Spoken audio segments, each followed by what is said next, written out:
નવસારી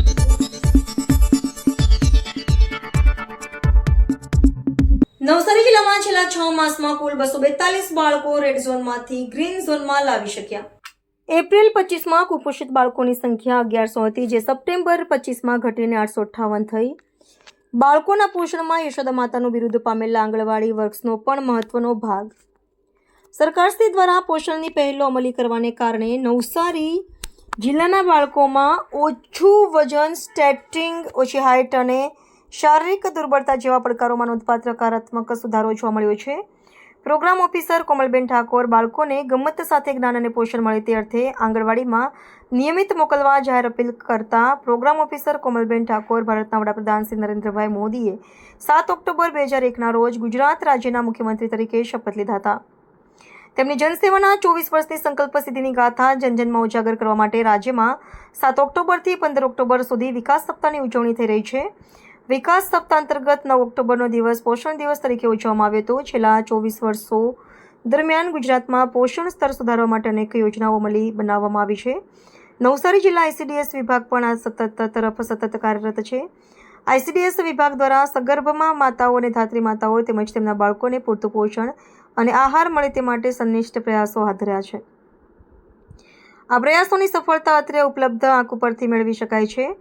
નવસારી જિલ્લામાં એપ્રિલ 2025માં કુપોષિત બાળકોની સંખ્યા 1100 હતી, જે સપ્ટેમ્બર 2025માં કુપોષિત બાળકોની સંખ્યા ઘટીને 858 થઈ છે. એટલે કે કુલ 242 બાળકો રેડ ઝોનમાંથી બહાર લાવવામાં સફળતા મળી છે.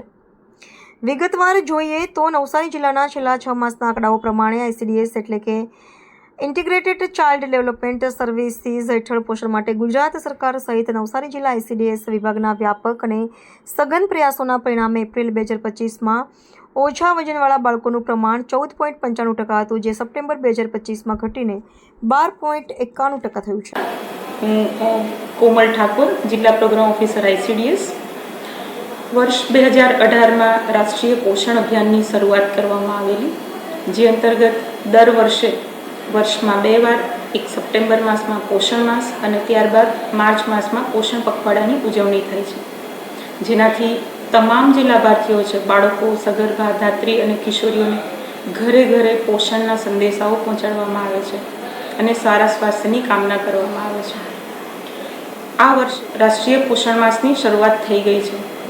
તો આપણે વાત કરીએ કે જે બાળકો આંગણવાડી કેન્દ્રમાં આંગણવાડી કેન્દ્રનો લાભ લે છે, નિયમિત આંગણવાડી કેન્દ્રમાં આવે છે, THR, ગરમ નાસ્તો, દૂધ સંજીવની યોજના અંતર્ગત દૂધનો લાભ લે છે.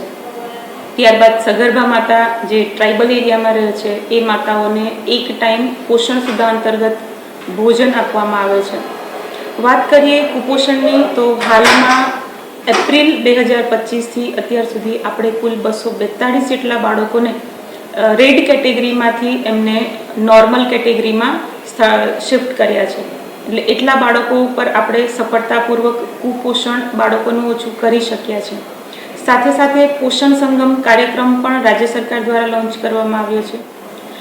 242 જેટલા બાળકોએ જે એપ્રિલથી અત્યાર સુધીમાં સુધારો નોંધાવેલો છે, એ તમામ બાળકોના વાલીઓને પોષણ સંગમ જાગૃતિ દિવસની ઉજવણીના ભાગરૂપે વાલીઓને પ્રોત્સાહિત કરવામાં આવ્યા છે. તેમજ બાળકો અને આંગણવાડી કાર્યકર બહેનોને પણ પ્રોત્સાહિત કરવામાં આવે છે, જેથી વધુમાં વધુ અન્ય બાળકોને પણ આપણે કુપોષણના વિષચક્રમાંથી બહાર કાઢી અને સુપોષિત કરી શકીએ.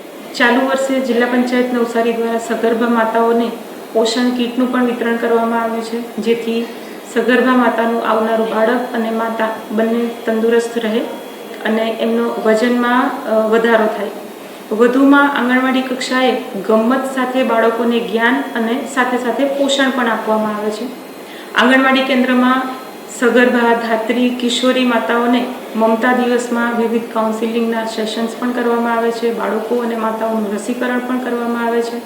તો હું નવસારીના નાગરિકોને એટલી અપીલ કરવા માંગીશ કે તમારા બાળકને ગમ્મત સાથે જ્ઞાન અને પોષણ અર્થે નિયમિત આંગણવાડી કેન્દ્રમાં મોકલો.